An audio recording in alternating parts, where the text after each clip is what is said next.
Petrol, octane ও ডিজেলের অপ্রতুলতা জনজীবনে যেমন ভোগান্তি বাড়িয়েছে, তেমনই এর সরাসরি প্রভাব পড়েছে মোটরসাইকেল শোরুমগুলোতে।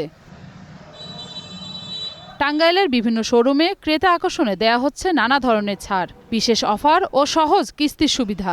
তবুও শোরুমগুলোতে কাঙ্ক্ষিত ক্রেতার উপস্থিতি নেই।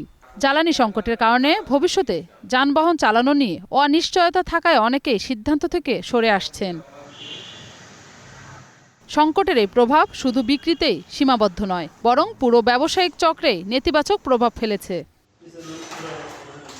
তাদের মতে, বর্তমান জ্বালানি সংকটের মোটরসাইকেল কেনার বিষয়টি অনিশ্চয়তার মধ্যে পড়ে গেছে।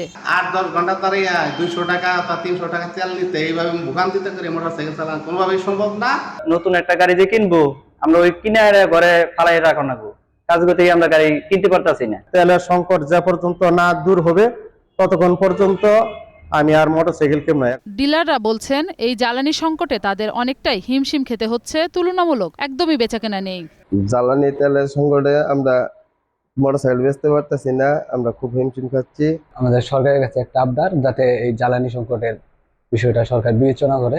এই অবস্থায় ক্রেতারা দ্রুত জ্বালানি সরবরাহ স্বাভাবিক করতে সরকারের প্রতি দাবি জানিয়েছেন। খুব তাড়াতাড়ি সমস্যার সমাধান হবে এমনটাই প্রত্যাশা সকলের।